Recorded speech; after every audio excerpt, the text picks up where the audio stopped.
Bonjour, dans cette deuxième séance, on va apprendre à résoudre une équation de second degré comme on a vu dans la première vidéo où on a utilisé deux méthodes, la méthode par calcul, appelée aussi le discriminant, bien la méthode delta, et la méthode graphique.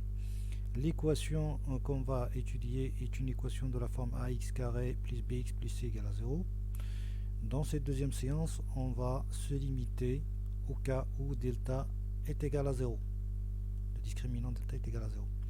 Dans la première séance, je vous rappelle qu'on a vu la situation de delta positif. Et dans la troisième vidéo, la troisième séance, on verra le cas de delta négatif. Donc pour cette séance, j'ai choisi cet exemple, 3x carré plus 6x plus 3 égale à 0. Donc on va commencer par la première étape de calcul. Donc pareil à ce qu'on a vu dans la première séance, on va suivre les mêmes étapes, la même structure, pour ne pas vous éviter de vous perdre.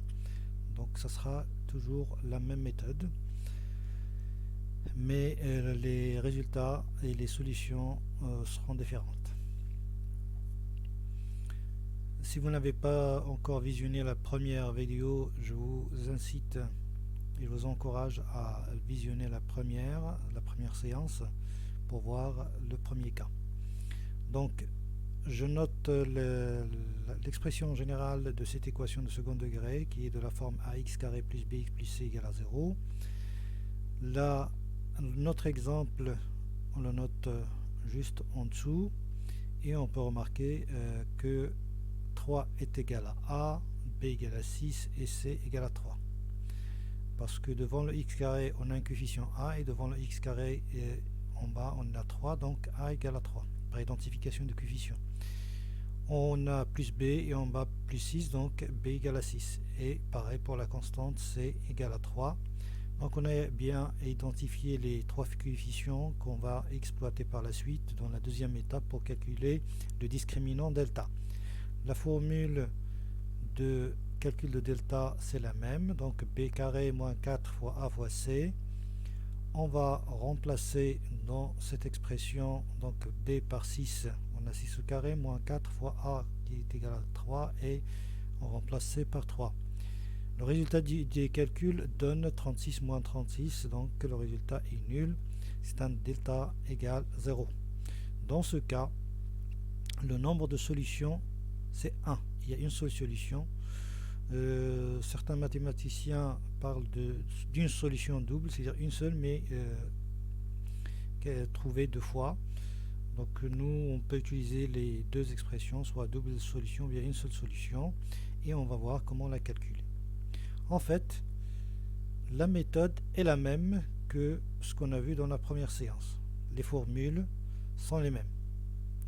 Et on va voir que par la suite, donc à la fin de cette diapo, qu'on peut simplifier les expressions là. Donc on va dire que delta égale à 0, c'est comme dans le cas de delta positif, on va chercher deux solutions de cette forme là. Donc on va remplacer le a, le b et le delta. Donc j'obtiens ici b égale moins 6, et donc moins racine de delta qui est égale à 0 sur 2 fois 3. Après simplification, on obtient moins 6 sur 6 est égal à moins 1.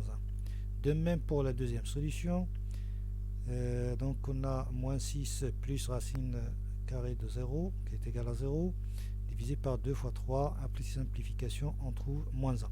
Donc dans les deux cas, on trouve la même solution, d'où l'expression utilisée par les mathématiciens, une solution double, ou bien une racine double.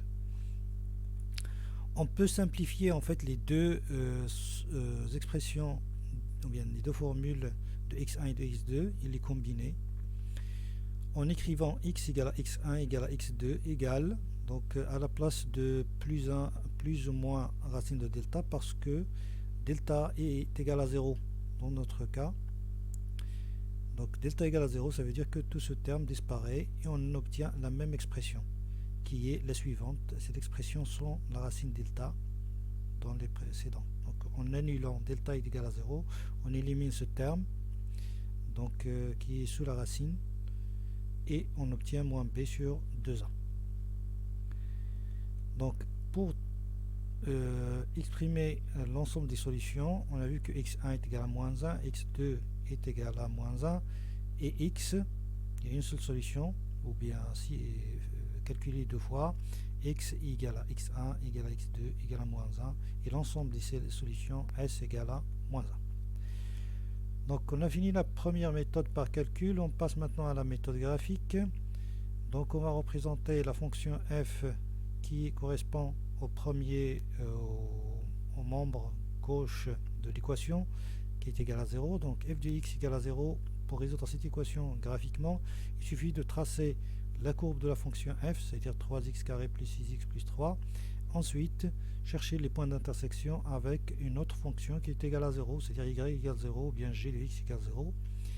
Et les points d'intersection de ces deux courbes-là, de f et de 0, ou bien f et l'axe des ordonnées, pardon, l'axe des abscisses, c'est l'axe horizontal, on obtient nos solutions. Donc voici la courbe de cette fonction et on trouve donc un seul point d'intersection avec avec l'axe des abscisses, c'est le point A d'abscisse moins 1, donc notre solution est bien donnée ici par l'abscisse de A, c'est moins 1. Donc en conclusion, les solutions de l'équation correspondent au point d'intersection de la courbe de la fonction f avec l'axe des abscisses. Dans ce cas, on a un seul point, donc la solution est unique, c'est une seule solution, c'est l'abscisse du point A, c'est moins 1. Je vous remercie et à la séance suivante, donc à la troisième séance, on va voir comment résoudre une équation de second degré dans le cas de delta négatif.